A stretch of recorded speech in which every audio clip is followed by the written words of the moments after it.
आइए हम प्रार्थना करेंगे। प्रेमी परमेश्वर, आपके सन्मुख में शाम के समय आते हैं। आपने सुंदर सा मौका हमारे जीवन में दिया, इसलिए आपका धन्यवाद देते हैं प्रभु जी। पिछले हफ्ते भर आप हमारे साथ रहे, हर दुख मुसीबत बीमारी एक्सीडेंटों से बचा के रखा, इसलिए आपका धन्यवाद देते हैं प्रभु जी। आप प्रभु जी आज के प्रभु जी इस बाइबल स्टडी को आपके हाथों में देते हैं। जो लोग यहाँ पे उपस्थित हैं उनको आपके हाथों में देते हैं। जो लोग रास्ते में हैं सुरक्षित रूप से पहुँचने के लिए मदद करिए, और जो लोग हमें यूट्यूब और फेसबुक में देखते हैं प्रभु जी, होने दे प्रभु जी आज का जो मैसेज है प्रभु जी, आज का जो वचन है, अध्ययन है प्रभु जी, उनके लिए एक आशीष का कारण होने पाए। और हम सब प्रभु जी जो यहाँ पे उपस्थित हैं प्रभु जी, आपके कार्य को देखने पाए। छोटी सी विनती आपके बेटे यीशु नासरी के नाम से मांगते हैं, सुन और कबूल कर। आमीन आमीन आमीन।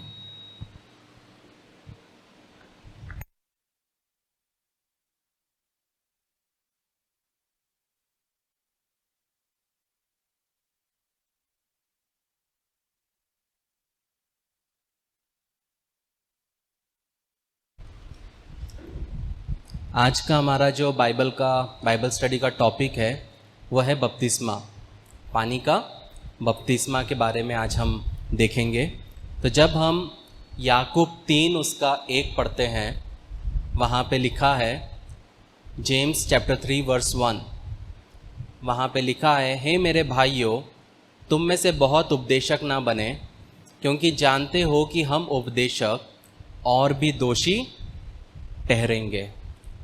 बहुत से लोग हैं जिनको स्टेज चाहिए, उनको स्टेज चाहिए, उनको लोगों को सिखाना है, लेकिन वो ये भूल जाते हैं कि जो उपदेशक है, जो परमेश्वर के वचन को सिखाते हैं, जो परमेश्वर के वचन को बताते हैं, वचन कहता है कि वो और भी दोषी ठहरेंगे। क्यों? क्योंकि वो लोगों को सिखाते हैं।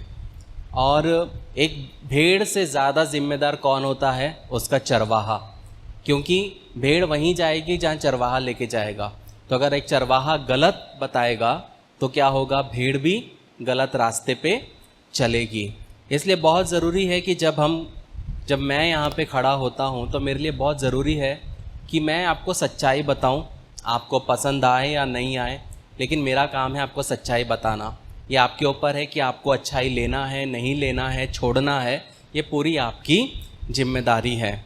जब हम इब्रानियों 10 उसका 26 और 27 पढ़ते हैं, हिब्रूज 10, 26 एंड 27, वहाँ पे लिखा है, क्योंकि सच्चाई की पहचान प्राप्त करने के बाद यदि हम जानबूझकर पाप करते हैं तो पापों के लिए कोई भी बलिदान बाकी नहीं। हाँ, दंड का एक भयानक बाट जोना और आग का ज्वलन बाकी है जो विरोधियों को भस्म कर देगा। तो हम वहाँ पे देखते हैं 26वें वचन में कि सच्चाई की पहचान प्राप्त होने के बाद, मतलब अगर हमें पता है कि जो मैं कर रहा हूँ, जो मैं कर रही हूँ वो गलत है, और फिर भी हम जब वो जानबूझकर वो पाप करते हैं तो कोई भी पापों के लिए बलिदान नहीं है। तो कहने का मतलब है कि जब मैं वचन सिखाता हूँ और आप वचन को सीखते हैं तो आपके पास में क्या नहीं है? ऑप्शन नहीं है कि आप उसमें से हट सकते हैं, बल्कि या तो आप उसके अनुसार चल सकते हैं, या तो अगर मैं सही सिखा रहा हूँ तो बढ़ना है उसमें, नहीं तो क्या होगा? 27वां वचन क्या कहता है कि एक भयानक बाट जोना, दंड का एक भयानक बाट जोना और आग का ज्वलन बाकी है जो विरोधियों को भस्म कर देगा। जो किसको दिखाता है?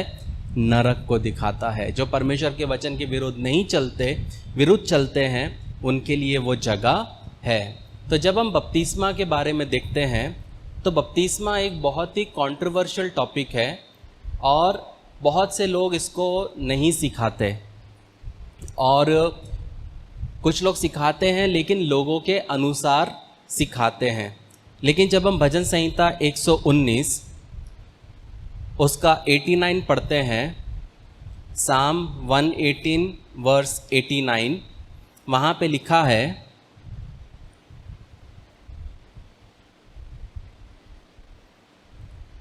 हे यहोवा,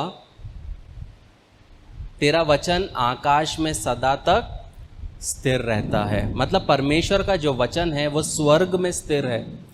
तो ये जो वचन है ये किसी व्यक्ति ने नहीं बनाया है, ये जो कॉन्स्टिट्यूशन जैसे हमारा देश का कॉन्स्टिट्यूशन व्यक्ति ने बनाया है, लेकिन हम जो सिद्धांत के अनुसार चलते हैं वो किसी व्यक्ति ने नहीं बनाया है, लेकिन वो परमेश्वर के पवित्र स्थान में, स्वर्ग में क्या है, विराजमान है, स्थिर है। इसीलिए जब हम परमेश्वर के साथ चलते हैं तो उसके वचन के अनुसार चलना बहुत ज़रूरी है। लेकिन जब हम पानी के बपतिस्मा के बारे में देखते हैं या सीखते हैं तो बहुत लोग इसे समझने में क्या होते हैं, उनको मुश्किल आती है, क्योंकि जब एक विश्वासी का बपतिस्मा होता है तो उनको ये समझ में नहीं आता कि एक्चुअल में हो क्या रहा है। सिर्फ मैं पानी में डूब रहा हूँ, लेकिन अर्थ क्या है उनको समझ में नहीं आता। कुछ लोग सिर्फ इसको एक आज्ञाकारिता के रूप में देखते हैं कि यीशु मसीह ने कहा है इसलिए हमको क्या करना है, बपतिस्मा लेना है। उसके ऊपर वो इस चीज़ को समझ नहीं पाते। लेकिन जब हम इसको समझेंगे आज तो इसमें बहुत सारी चीज़ें हैं जो हमको नहीं पता। तो यहाँ पे लोगों को क्या लगता है कि बपतिस्मा बोले तो एक मनुष्य का काम, मतलब मनुष्य जा रहा है, पानी में डूब रहा है और निकल रहा है, पर वो ये नहीं समझते कि इसके पीछे परमेश्वर क्या कर रहा है। मतलब जब हम पश्चाताप के बारे में देखते हैं तो जब हम लूका 3:11 पढ़ते हैं, लूक 3:11, वहाँ पे हम देखते हैं लिखा है,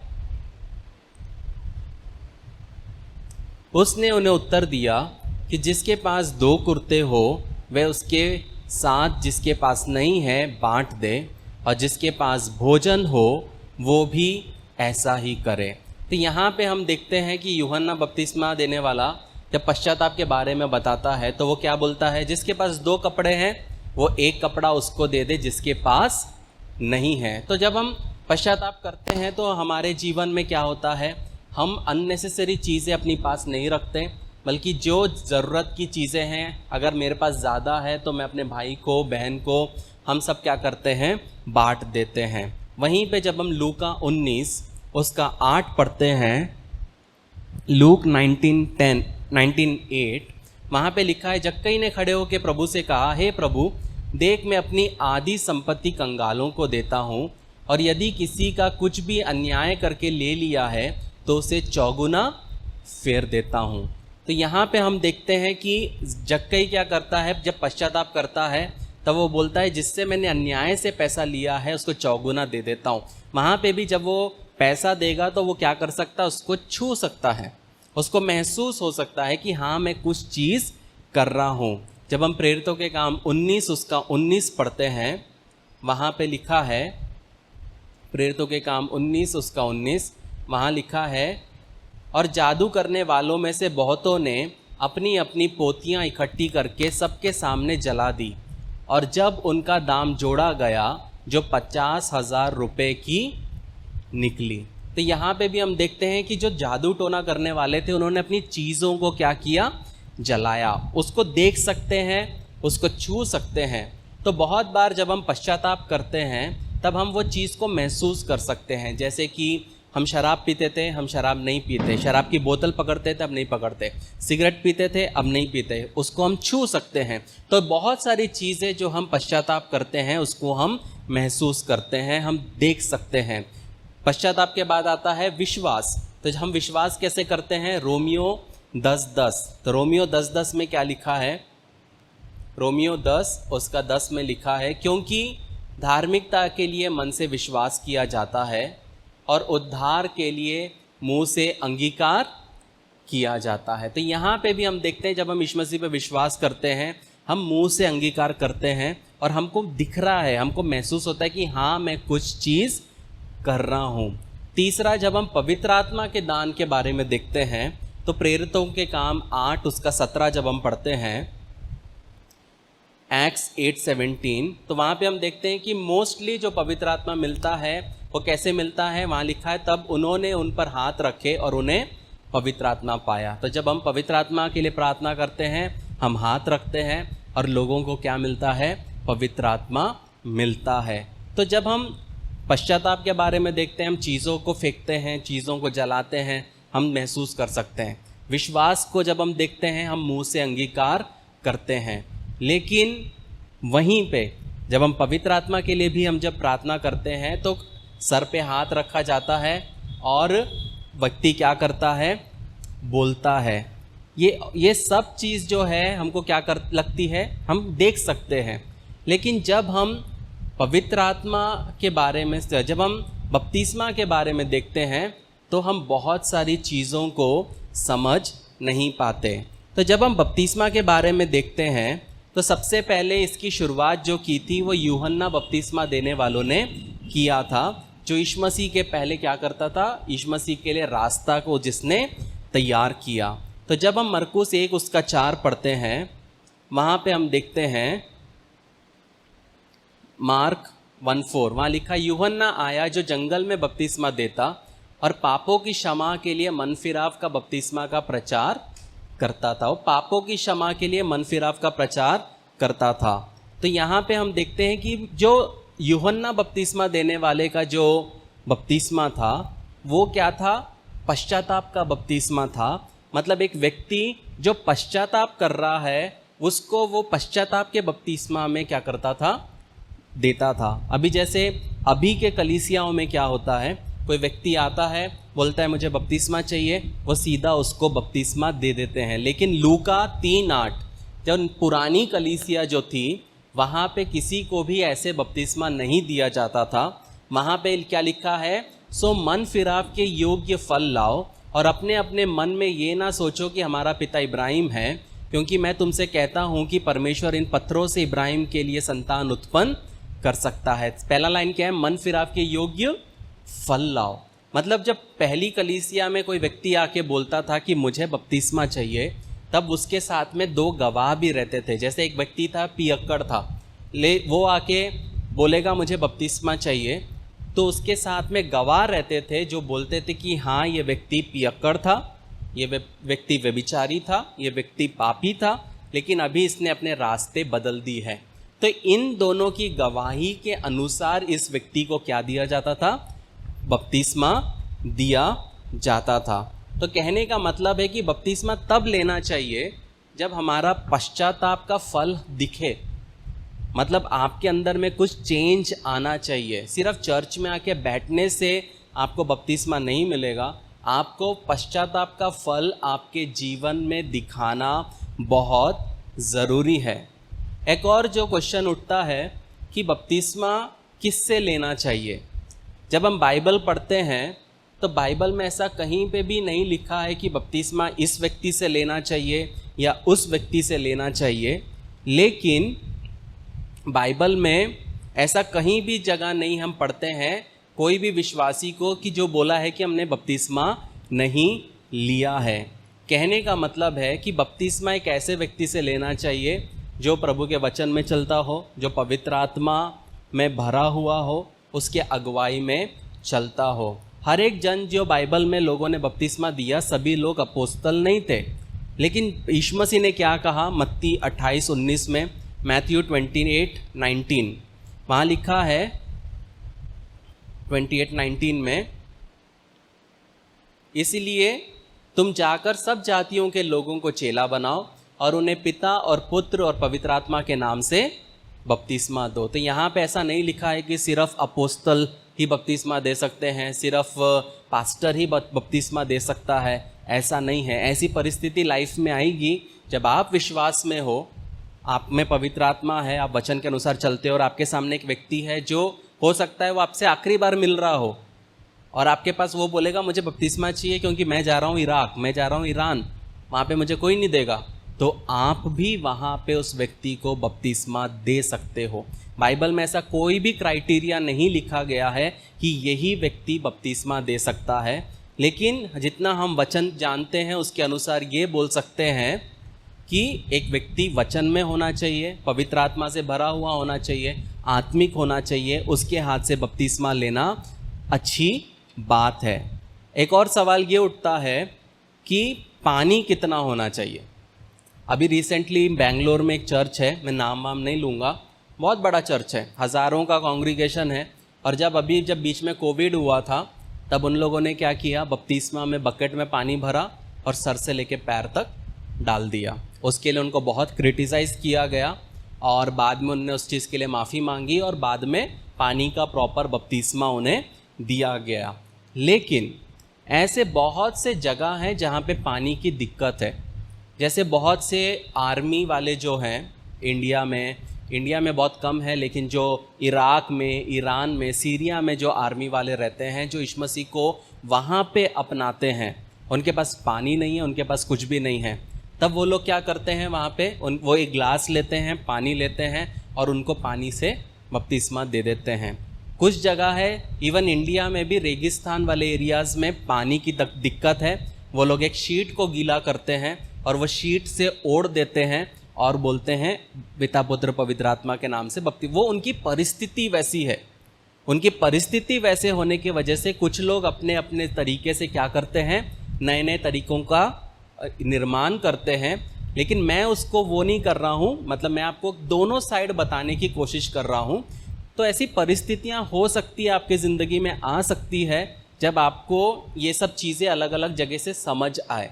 तो लेकिन आपको क्या करना है, at the end of the day आपको जज नहीं करना है, परमेश्वर को परमेश्वर का काम करने देना है। एक बार मैं चंद्रपुर गया और वहाँ पे एक लेडी थी जो डेथ बेड पे थी, मरने वाली थी, और उनका राइस ट्यूब लगा था और वो बोली कि पास्टर जी मुझे बपतिस्मा चाहिए। और मैं अगर एक आत्मिक बहुत सुपर स्पिरिचुअल पास्टर होता तो मैं बोलता चलो, पर मैंने उनको एक ही चीज़ बोला, सिस्टर आप विश्वास करते हो? तो उसने बोला हाँ मैं यीशु मसीह पे विश्वास करती हूँ। मैंने बोला वही इम्पॉर्टेंट है। अगर एक इंसान के पास विश्वास नहीं है तो वो पश्चाताप नहीं करेगा। एक इंसान में विश्वास नहीं है तो वो पानी का बपतिस्मा नहीं लेगा। एक इंसान में विश्वास नहीं है तो वो पवित्र आत्मा के लिए भी प्रार्थना नहीं करेगा। विश्वास सबसे इम्पॉर्टेंट है। जो चोर सूली पे यीशु मसीह के बाजू में मरा, उसने बपतिस्मा नहीं लिया, उसने विश्वास किया। लेकिन जब हमारे पास मौका है और मैं जानबूझ के ना लूँ, उसके लिए परमेश्वर हमें क्या करेगा, जज करेगा। लेकिन इम्पॉर्टेंट क्या है कि यूहन्ना 3:23 क्या कहता है? यूहन्ना 3:23 वहाँ लिखा है, जॉन 3:23, और यूहन्ना भी शालेम के निकट एनोन में बपतिस्मा देता था क्योंकि वहाँ बहुत जल था और लोग आकर बपतिस्मा लेते थे। वहाँ कितना जल था? बहुत जल था, वहाँ पे बहुत ज़्यादा जल था, मतलब पानी ज़्यादा होना चाहिए। और जब हम प्रेरितों के काम 8 उसका 38 पढ़ते हैं, प्रेरितों के काम 8:38 वहाँ लिखा है, तब उसने रथ खड़ा करने की आज्ञा दी और फिलिप्पुस और खोजा दोनों जल में उतरे और उसने उसे बपतिस्मा दिया। नेक्स्ट वर्स क्या लिखा है? जब वे जल में से निकलकर ऊपर आए। तो यहाँ पे हम देखते हैं कि वो जल में गए, जल के अंदर गए और जल से ऊपर आए। मगर मतलब उधर इतना पानी था कि वो क्या हुए, पूरा पानी में वो गए। तो पानी कितना होना चाहिए? एक इंसान को पूरा डुबाने लायक होना चाहिए। जब हम मत्ती 3:13 से 17 पढ़ते हैं, मैथ्यू 3:13-17, वहाँ पे हम यीशु मसीह के बपतिस्मा को देखते हैं। वहाँ लिखा है, उस समय यीशु गलील के यरदन के किनारे पर यूहन्ना के पास उससे बपतिस्मा लेने आया, परंतु यूहन्ना ये कहकर उसे रोकने लगा कि मुझे तेरे हाथ से बपतिस्मा लेने की आवश्यकता है और तू मेरे पास आया है। यीशु ने उसको उत्तर दिया कि अब तो ऐसा ही होने दे, क्योंकि हमें इसी रीति से सब धार्मिकता को पूरा करना उचित है। तब उसने उसकी बात मान ली और यीशु बपतिस्मा लेकर तुरंत पानी में से, क्या लिखा है, ऊपर आया, और देखो उसके लिए आकाश खुल गया और उसने परमेश्वर के आत्मा को कबूतर की नाई उतरते और अपने ऊपर आते देखा। और देखो ये आकाशवाणी हुई कि ये मेरा प्रिय पुत्र है जिससे मैं अत्यंत प्रसन्न हूँ। तो यहाँ पे हम देखते हैं यीशु मसीह क्या हुआ। जब हम 16वां वचन पढ़ते हैं, यीशु मसीह बपतिस्मा लेके तुरंत पानी में से ऊपर आया, तुरंत ऊपर आया। तो बहुत ज़रूरी है कि पानी कितना होना चाहिए? इतना कि एक व्यक्ति पूरा उसके अंदर में डूब सके। जब हम नए नियम के बपतिस्मा को देखते हैं, उसका 2 मीनिंग है, 2 अर्थ है। सबसे पहला पानी का बपतिस्मा जो है वो हमारी गंदगी को साफ करता है, हमारे जीवन के पाप को धोता है।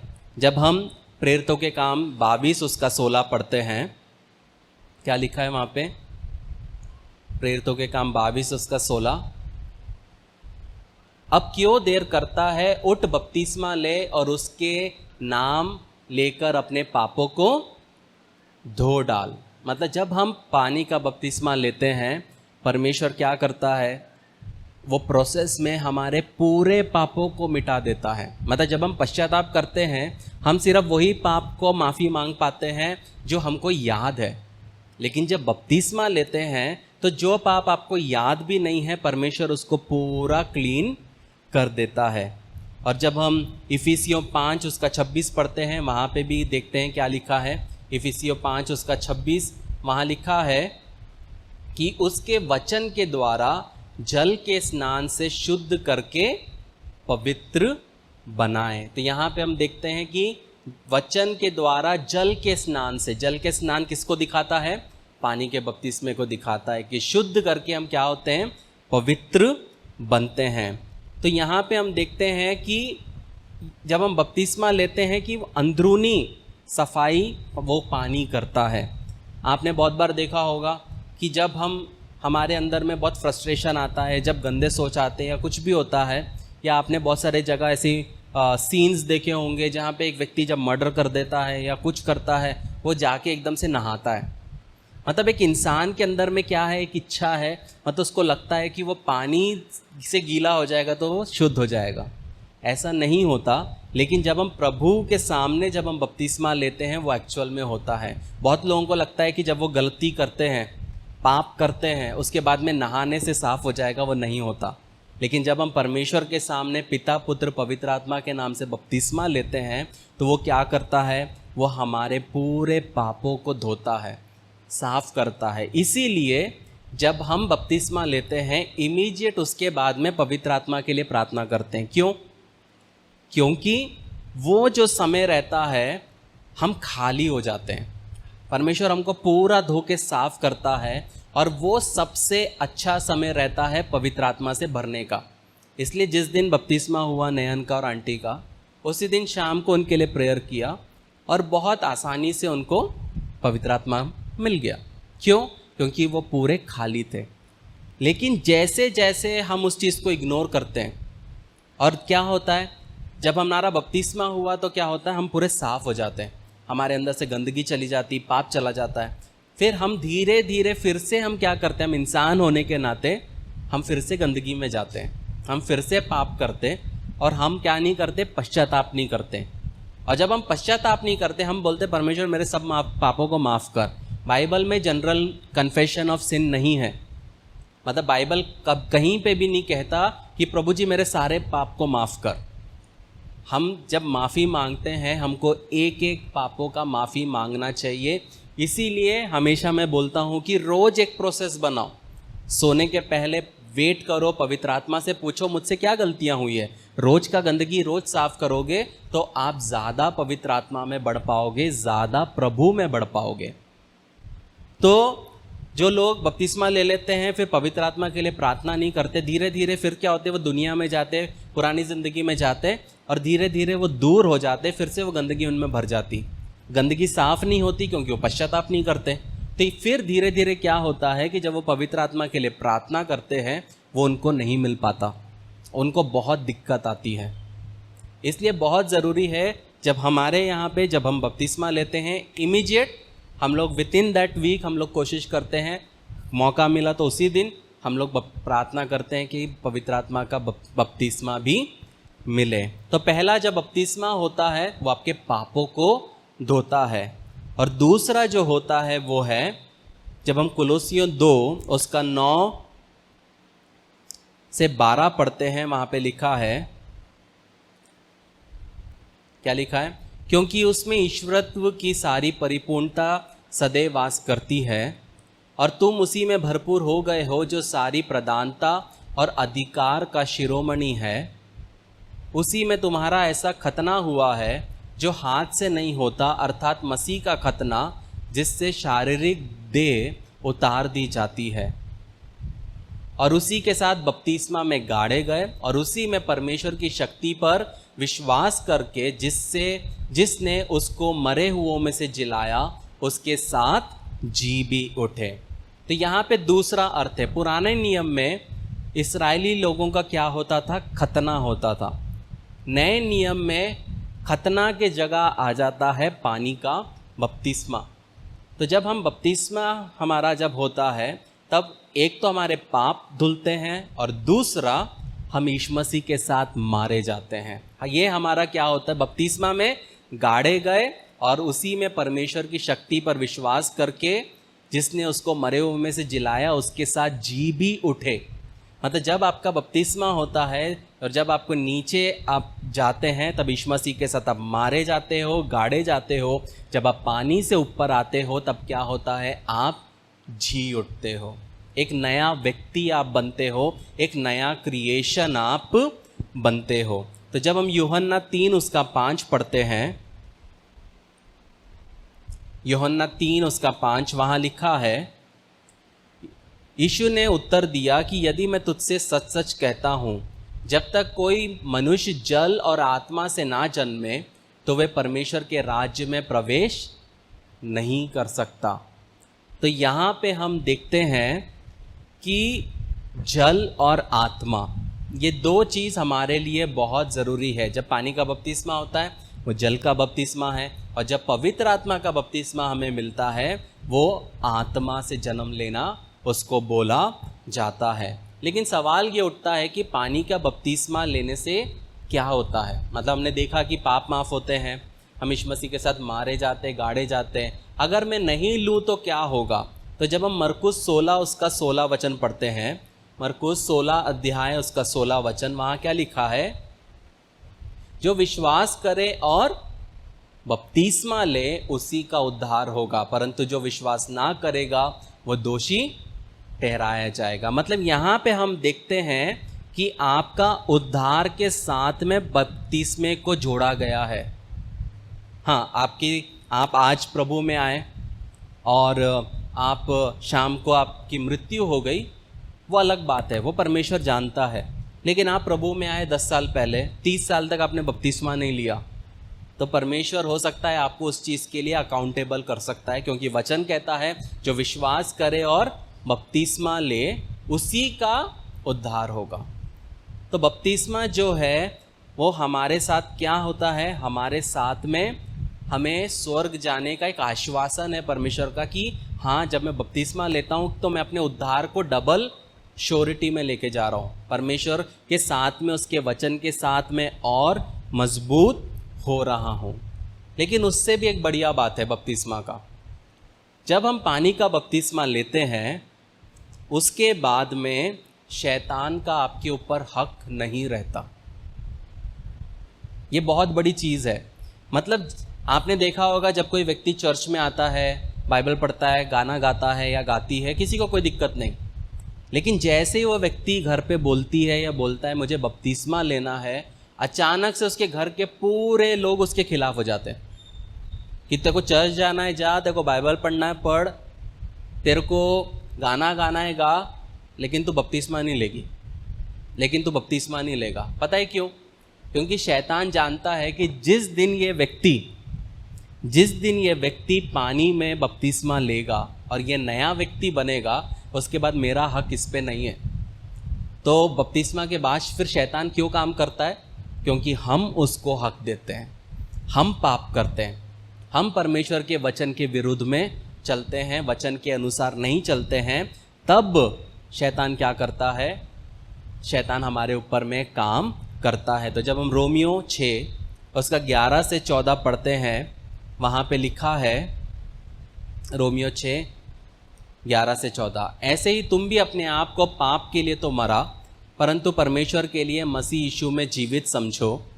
इसलिए पाप तुम्हारे मरणहार शरीर में राज्य ना करे कि तुम उसकी लालसाओं के अधीन रहो, और ना अपने अंगों को अधर्म के हथियार होने के लिए पाप को सौंपे, पर अपने आप को मरे हुओं में से जी उठा हुआ जानकर मरे हुओं में से जी उठा जानकर, मतलब जब हम पानी का बपतिस्मा हुआ तब हम क्या होते हैं, जी उठते हैं, जो पुराने वचन में हमने देखा, जानकर परमेश्वर को सौंपे और अपने अंगों को धर्म के हथियार होने के लिए परमेश्वर को सौंपे। 14वां वचन, और तुम पर पाप की प्रभुता ना होगी, क्योंकि तुम व्यवस्था के अधीन नहीं वरन अनुग्रह के अधीन हो। तो हम जो सोचते हैं कि नहीं, ये पाप मुझ पे बहुत हावी हो रहा है, ये चीज़ मुझे करने की बहुत इच्छा हो रही है, ये हम हैं, मुझे करना है, और हम क्या करते हैं, हम शैतान के ऊपर डालते, लोगों के ऊपर डालते, और कभी कभी हम परमेश्वर के ऊपर भी डाल देते, ये परमेश्वर ही है मुझे इसी जगह ले जाता है। नहीं, ये हम खुद हमको पाप में जीना है करके हम एक्सक्यूजेस करते हैं। कहने का मतलब है प्रियो, जब बपतिस्मा होता है तो वो एक इंसान का क्या होता है, वो बरियल होता है। जब मैंने बपतिस्मा लिया था तब मैं 9th क्लास में था, और उस समय पे मैं 1 नंबर का गाली गलौज, मारने की ज़रूरत नहीं है, मुंह से इतना गंदा बोल देंगे कि सामने वाला मर जाएगा, उस तरीके का गाली गलौज देना, गलत संगति, स्कूल में क्लास में हमेशा हिट लिस्ट पे नाम, हमेशा बोर्ड पे नाम रहता था। और जब मैंने यीशु मसीह को अपनाया और मैं बीमार हो गया था, 3 महीने के बाद स्कूल गया, तो मेरा बोर्ड पे नाम ही नहीं आता था। तो मेरे दोस्त पूछते थे क्या हो गया तेरे को, गाली नहीं दे रहा, अभी लड़कियों को कुछ नहीं टॉन्ट मार रहा, ये नहीं कर रहा, वो नहीं कर रहा। तब मैंने एक ही चीज़ बोला कि पुराना इवेंस मर गया है, अब तू जो देख रहा है वो नया इवेंस है। तो जब हम बपतिस्मा लेते हैं, हमारा पुराना ज़िंदगी को हम क्या करते हैं, दफना देते हैं। फिर वो ज़िंदगी में नहीं जाना, कुत्ते की जैसे अपनी उल्टी नहीं खाना।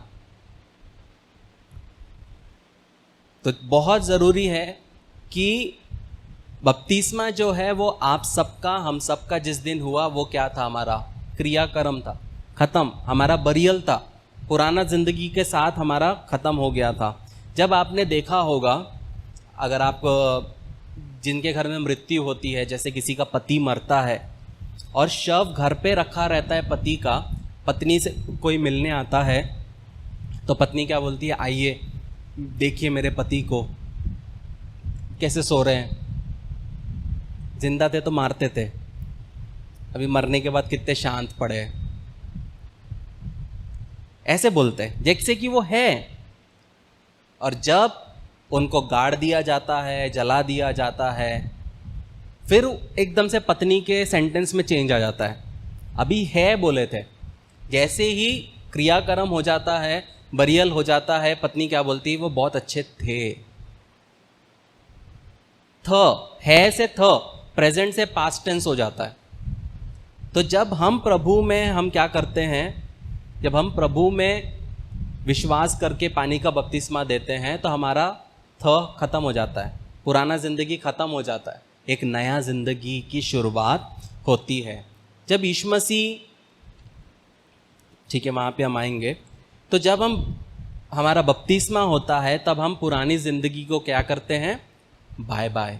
एक बार एक व्यक्ति एक पासबान के पास आया, रियल स्टोरी है, उसके शरीर में पूरे टैटूज थे, और वो पासबान के पास आके बोलता है, पास्टर जी मुझे बपतिस्मा चाहिए। तो पास्टर बोला, तुम जो चर्च में जाते हो वहाँ से लो। तो बोलते, मेरे इधर कोई भी मुझे बपतिस्मा नहीं दे रहा, बोलता टैटू हटाओगे तो बपतिस्मा देंगे। तो ये पास्टर बोला कि कोई प्रॉब्लम नहीं है, आप यीशु मसीह पे विश्वास करते हो? उसने बोला हाँ मैं विश्वास करता हूँ। तो उसने बोला फिर चर्च आओ। वो चर्च आया, 1-1.5 साल चर्च आया, पास्टर ने देखा कि हाँ ये व्यक्ति जेन्युइन है, तो उसका फिर बपतिस्मा का दिन आया। उसके शरीर में हाथ से लेके पैर तक पूरे टैटू है, पूरा टैटू में बना हुआ वो व्यक्ति था। और उसका जब बपतिस्मे के लिए उसको पानी में लेके गए और पासबान ने उसको बपतिस्मा दिया, तो जब वो पानी के अंदर खड़ा था, उसका गले से लेके पूरा शरीर में टैटू था। लेकिन जब उसने उनको बपतिस्मा दे के वो ऊपर आया, उसके शरीर से पूरे टैटूज मिट गए और परमेश्वर ने उसको एक नया स्किन दिया उस पानी में। ये सत्य घटना है, मजाक नहीं कर रहा हूँ। तो हमको लगता है कि ये सिर्फ तो एक डुबकी मारना है, डुबकी मारने से क्या होगा, लेकिन ये परमेश्वर क्या करता है, लोगों को बदलता है, लोगों को क्या करता है, लोगों को जीवन को परिवर्तित करता है। वो सेकंड्स में क्या होता है, सेकंड्स में चीज़ों को, परमेश्वर चीज़ों को बदलता है। इसलिए शैतान बपतिस्मा से नफरत करता है, क्योंकि वो जानता है इसके बाद अब मेरा इस पे हक नहीं है। जब यीशु मसीह का पुनरुत्थान हुआ, जब यीशु मसीह जी उठे, उसके बाद यीशु मसीह ना पिलातुस से मिले, यीशु मसीह ना शैतान से मिले, ना यीशु मसीह अनन्यास और कैफस से मिले। वो सब यीशु मसीह से बहुत दूर थे, वो उसको छू नहीं सकते थे, कोई भी उसको छू नहीं सकता था। क्यों? क्योंकि यीशु मसीह नया शरीर मिल गया था। जब यीशु मसीह मरने के पहले कैफस, सदूकी, फरीसी सब लोग आके उनके मुंह पे कुछ भी बोलते थे। मरने के बाद कहीं लिखा है क्या शैतान आया यीशु मसीह से बात करने, या शैतान आया यीशु मसीह को टेम्प्ट करने? नहीं। पिलातुस आया यीशु मसीह से सवाल करने? नहीं। क्योंकि नया शरीर जब हम मिलता है, जब नया जीवन मिलता है, तो शैतान हमसे दूर रहता है। जब तक मैं शैतान को 2 बोटी नहीं डाल के दूंगा, वो मेरे पास नहीं आएगा। अगर मैं शैतान को बोटी नहीं डालूंगा तो वो स्टार्व होके भूख से मर जाएगा, लेकिन मेरे ज़िंदगी में काम नहीं कर सकता। तो ये मेरे ऊपर है, ये आपके ऊपर है। जब आप बपतिस्मा लेते हैं, सिर्फ बपतिस्मा नहीं, मसीह जीवन में ही ये हमारे ऊपर है कि हमको कैसा जीवन जीना है, हमारे जीवन में हमको कितना आगे बढ़ना है। सिर्फ चर्च आने से वो नहीं होता, उसके लिए आपको हर दिन प्रतिदिन परमेश्वर के साथ में एक संगति करना बहुत ज़रूरी है। एक सवाल ये उठता है, आखिरी सवाल, जो कि हम लोग बहुत जगह देखते हैं, छोटे बच्चों को बपतिस्मा देते हैं, तो क्या उसकी ज़रूरत है क्या? या स्प्रिंकल बैप्टिज़म जो होता है, छिड़काव का बपतिस्मा, क्या वो बाइबल कहता है क्या? तो ये दोनों चीज़ नहीं है। मतलब बाइबल छोटे बच्चों को बपतिस्मा देना नहीं सिखाता, वहीं पे बाइबल छिड़काव का बपतिस्मा नहीं सिखाता। बपतिस्मा जब प्रॉपर होता है तो एक व्यक्ति पानी में पूरा डूब के ही होता है, जो बाइबल के अनुसार है, जो हमने 2 जगह देखा। यूहन्ना भी दिया, वो पानी से बाहर आए, और जब हम देखते हैं कि यीशु मसीह को भी दिया तो यीशु मसीह पानी में से बाहर आया। तो जब बाइबल में एक जगह है जहाँ पे छोटे बच्चे की मृत्यु होती है, वो है 2 शमूएल 12 उसका 15 से 23। वहाँ पे हम देखते हैं कि दाऊद का पहला पुत्र क्या होता है, मरता है। और वहाँ पे लिखा है तब नाथान अपने घर चला गया, और जो बच्चा उरिया की पत्नी से दाऊद के द्वारा उत्पन्न था, वो यहोवा का मरा हुआ रोगी हो गया। और दाऊद उस लड़के के लिए परमेश्वर से विनती करने लगा और उपवास किया और भीतर जाकर रात भर भूमि पर पड़ा रहा। तब उसके घराने के पुरनिया उठकर उसे भूमि पर से उठाने के लिए उसके पास गए, परंतु उसने ना चाहा और उनके संग रोटी ना खाई। 7वें दिन बच्चा मर गया और दाऊद के कर्मचारी उसको बच्चे के मरने का समाचार देने से डरे। उन्होंने तो कहा कि जब तक वह बच्चा जीवित रहा तब तक उसने हमारे समझाने पर मन न लगाया। यदि हम उसको बच्चे के मर जाने का हाल सुनाएं तो वह बहुत ही अधिक दुखी होगा। अपने कर्मचारियों को आपस में फुसफुसाते देखकर दाऊद ने जान लिया कि बच्चा मर गया। तो दाऊद ने अपने कर्मचारियों से पूछा, क्या बच्चा मर गया?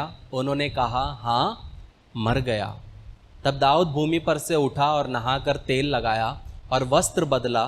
तब यहोवा के भवन में जाकर दंडवत की, फिर अपने भवन में आया और उसकी आज्ञा पर रोटी उसको परोसी गई और उसने भोजन किया। तब उसके कर्मचारी ने उससे पूछा, तूने ये क्या काम किया है? जब तक बच्चा जीवित रहा तब तक तू उपवास करता हुआ रोता रहा, परंतु जो ही बच्चा मर गया तो ही तू उठकर भोजन करने लगा। उसने उत्तर दिया कि जब तक बच्चा जीवित रहा तब तक तो मैं ये सोचकर उपवास करता और रोता रहा कि क्या जाने यहोवा मुझ पर ऐसा अनुग्रह करे कि बच्चा जीवित रहे। परंतु अब वे मर गया है, फिर मैं उपवास क्यों करूं? क्योंकि मैं उसे लौटा ला सकता। तो क्या मैं उसे लौटा ला सकता हूँ? मैं तो उसके पास जाऊँगा, परंतु वह मेरे पास लौट ना आएगा। तो यहाँ पे उसका बच्चा मरता है, वो एक लाइन क्या कहता है, मैं तो उसके पास जाऊंगा। मतलब कोई भी बच्चा अगर वो अच्छे और बुरे का डिस्टिंग्विश करना नहीं जानता, और अगर उसकी मृत्यु होती है, चाहे वो प्रभु के घर में हो, वो बच्चा मसीही घर में हो या गैर मसीही घर में हो, वो स्वर्ग जाता है। इतना हम बोल सकते हैं। लेकिन एक बच्चे को बपतिस्मा देने से उसका क्या नहीं होगा, आत्मा नहीं बचेगा, क्योंकि उसको नहीं पता अच्छा क्या बुरा क्या। इसीलिए बचपन से बच्चों को क्या करना है प्रियो, अच्छा बुरा सिखाना है, प्रभु के बारे में सिखाना है। लेकिन कभी भी बच्चों को ये बोल के बपतिस्मा नहीं लेने बोलना कि यीशु मसीह आएगा मैं चली जाऊंगी तू यहीं पे रहेगी, यीशु मसीह आएगा मैं चला जाऊंगा तू यहीं रहेगा। लोग डरा के बच्चों से क्या करते हैं, बपतिस्मा दिलवाते हैं। वो चीज़ हमें कभी भी नहीं करना है। हमें डर से नहीं, हमें प्रेम से यीशु मसीह में लाना है लोगों को। तो बच्चे को क्या करना है, बच्चे को सिखाना है, बच्चे को समझाना है, सच्चाई से चलो, खराई से चलो, यीशु मसीह पे विश्वास करो, प्रार्थना करो, बुराई से नफरत करो, अच्छाई से प्रेम करो। बपतिस्मा लेने का समय जब आएगा प्रॉपर, उस समय पे उसको खुद से आना चाहिए कि हाँ मम्मी मुझे बपतिस्मा लेना है। क्योंकि बच्चे छोटे रहते, नादान रहते, आ जाते बपतिस्मा ले लेते, लेकिन उसके बाद जब वो कॉलेज जाते, जब उनको एक्चुअल ज़िंदगी दिखती है, वहाँ पे वो क्या हो जाते हैं, बैकस्लाइड हो जाते हैं, फिर कोई मतलब उसका नहीं रहता। मैं ऐसे बहुत से बच्चों को जानता हूँ जो बचपन में 500 वचन रट्टा बोलते थे, और जब वो बड़े हुए तो व्यभिचारी और शराबी बन गए। तो कहने का मतलब है सबको समय देना ज़रूरी है। मतलब एक व्यक्ति को समझ में आना चाहिए कि मैं बपतिस्मा क्यों ले रहा हूँ, और जब मैं बपतिस्मा ले रहा हूँ तो इसके बाद मैं पुरानी ज़िंदगी में नहीं जा सकता। ये चीज़ को समझ के साथ ही बपतिस्मा लेना बहुत आवश्यक है, तो ही बपतिस्मा लेने का मतलब है। नहीं तो क्या होगा, सिर्फ बपतिस्मा लेंगे, आपको पवित्र आत्मा का भी दान मिल जाएगा, लेकिन फिर आपको पता नहीं, आप फिर दुनिया में जाओगे, फिर गलत चीज़ों में अपना समय व्यतीत करोगे और परमेश्वर से दूर हो जाओगे। उससे बेटर है समझो, सीखो, अपने आप को तैयार करो, और जब आप तन मन धन से, धन हटा दो, तन मन से, धन भी इम्पॉर्टेंट है, परमेश्वर के लिए उपयोग में लाना है, लेकिन इम्पॉर्टेंट क्या है, क्लियर होना। या अब इसके बाद मैं ना लेफ़्ट में मुड़ूंगी, ना मैं राइट को मुड़ूंगा, प्रभु के साथ जीऊँगा, प्रभु के साथ मरूंगा। फिर हमको क्या करना है, बपतिस्मा लेना है। इसलिए बपतिस्मा के लिए कभी भी उतावलापन अच्छी बात नहीं है। अपने आप को तैयार करो ताकि आप परमेश्वर के काम को अपने जीवन में देख पाओ। आइए हम प्रार्थना करें। प्रेमी परमेश्वर, आपके सन्मुख में शाम के समय आते हैं, आपने सुंदर सा मौका दिया, धन्यवाद देते हैं प्रभु जी। होने दे प्रभु जी कि जो वचन प्रभु जी बोया गया, प्रभु जी बांटा गया, प्रभु जी होने दे प्रभु जी उसके अनुसार प्रभु जी हम सब चलने वाले बनने पाए प्रभु जी। और प्रभु जी जिन लोगों ने प्रभु जी पिछले दिनों पानी का बपतिस्मा लिया प्रभु जी, होने दे प्रभु जी कि वो भी प्रभु जी जीवन के आखिरी सांस तक विश्वास योग्य रहने पाए। और जो लोग प्रभु जी पानी का बपतिस्मा लेने के हैं प्रभु जी, उन्हें भी प्रभु जी आप तैयार करिए, ताकि उनके जीवन में प्रभु जी जो तैयारी उनको करना है प्रभु जी, वो तैयारी करने पाए प्रभु जी, और आपके अद्भुत कार्य को अपने जीवन में देखने पाए प्रभु जी। ऐसा आप कर रहे प्रभु जी, इसलिए आपका धन्यवाद देते हैं प्रभु जी। जो वचन बोया गया उसको शैतान चुराने ना पाए प्रभु जी। और होने दे प्रभु जी हम सब प्रभु जी आप में बढ़ने पाए और एक अच्छे विश्वासी बनने पाए। ऐसा आप कर रहे, इसलिए आपका धन्यवाद देते हैं। छोटी सी विनती आपके बेटे यीशु नासरी के नाम से मांगते, सुन और कबूल कर। आमीन, आमीन, आमीन। तो आप विवाह के लिए आगे कदम बढ़ाने को तैयार हैं? बधाई। इससे पहले कि आप अपनी शादी के दिन की तैयारी में जुट जाएं, योजना बनाएं और परेशान होने लगें, एक सबसे महत्वपूर्ण बात न भूलें, आपकी शादी। एक अध्ययन के अनुसार विवाह पूर्व परामर्श या वैवाहिक थेरेपी पूरा करने वाले जोड़ों में तलाक की संभावना 31% तक कम होती है, और कोर्टशिप टू मैरिज इसमें आपकी मदद करता है। हमारे कोर्स और पाठों में विवाहित जीवन के संघर्षों, वास्तविकताओं और रोजमर्रा की दिनचर्या जैसे कई विषय सम्मिलित किए गए हैं।